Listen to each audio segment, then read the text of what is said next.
Bonjour, piste verte aujourd'hui dans le département de la Manche. Nous sommes dans la commune d'Équeurdreville-Henneville qui fait partie de Cherbourg en Cotentin et nous allons rencontrer une pionnière. Elle s'appelle Aline et il y a plusieurs années, elle a lancé une boutique qui limite nos déchets d'emballage.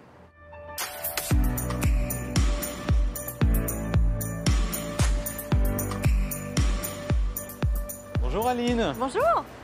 Donc la boutique s'appelle La Consigne et la couleur c'est le vert. Oui, c'est le vert. C'est bien pour une piste verte le vert. Cette boutique La Consigne n'existe qu'ici. Ah oui, c'est une idée qui est sortie tout droit de ma petite tête d'agiter du bocal. Ça veut dire qu'on ne va pas le retrouver dans une autre ville de France. C'est pas une franchise en fait. Non, c'est un magasin indépendant. Alors le principe ici, c'est comme son nom l'indique, de consigner les emballages. C'est ça. Tout était en bocal en fait. En fait, ça c'est un principe qui existait il y a quelques années, voire quelques décennies. Ah oui, nos grands-parents connaissaient bien. Moi-même quand j'étais petite, ça m'arrivait de ramener des bouteilles et puis d'avoir gardé l'argent pour acheter des petites friandises, des choses comme ça. Donc en plus, c'est quelque chose qui nous tenait à cœur. Et ça a été un peu sabordé par la grande distribution. À l'époque, il fallait que ce soit tout pratique, tout facile. On utilisait, on jetait aussi sec. Mais ça, on se rend bien compte que ce n'est pas du tout possible vu les enjeux de la planète actuelle. Oh, puis en plus, quand on voit les paquets où il y a la boîte cartonnée, le blister plastique, les emballages à l'intérieur, parfois même des sous-emballages encore, mais on se dit c'est hallucinant, il y a plus de poids d'emballage que de poids de produit. Bonjour.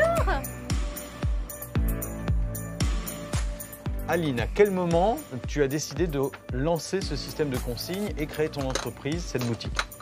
Oh, il y a quelques années, puisque la consigne il y a 5 ans à présent, je m'étais rendu compte que tout ce qu'on pouvait trouver sur nos plages, ça correspondait à nos déchets de nos poubelles jaunes après avoir fait les courses.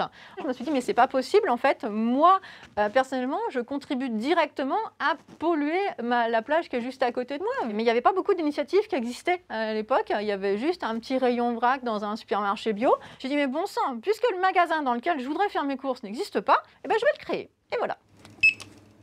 L'avantage du bocal, c'est qu'on est sûr qu'il y a zéro migration du verre vers les aliments, aucun risque de phtalate, bisphénol ou autre saleté qu'on risque de nous trouver dans l'avenir. Et ça ne triche pas, on voit les aliments au travers. Là, il y a des sacs. Oui.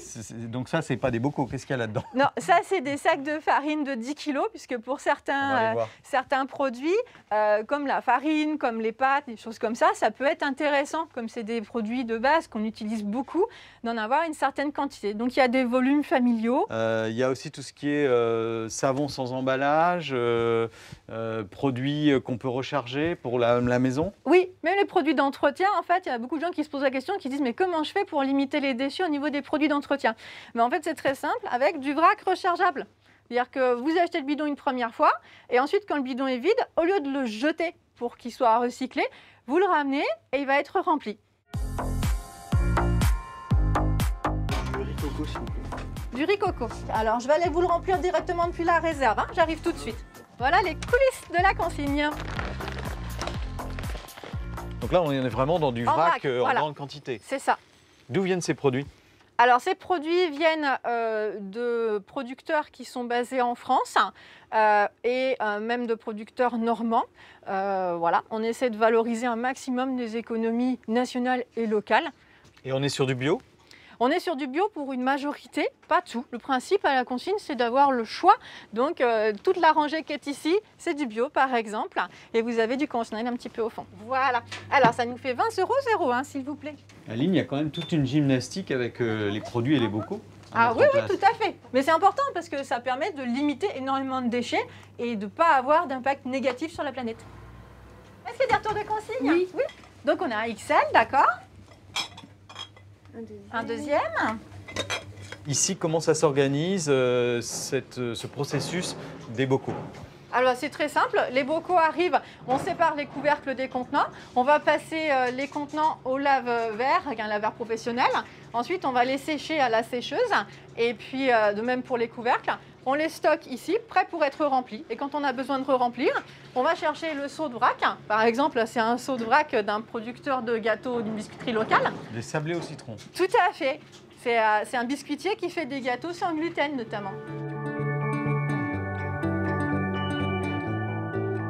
J'agis tous les jours à mon niveau pour permettre de développer des initiatives qui contribuent à ce que ce soit moins pire.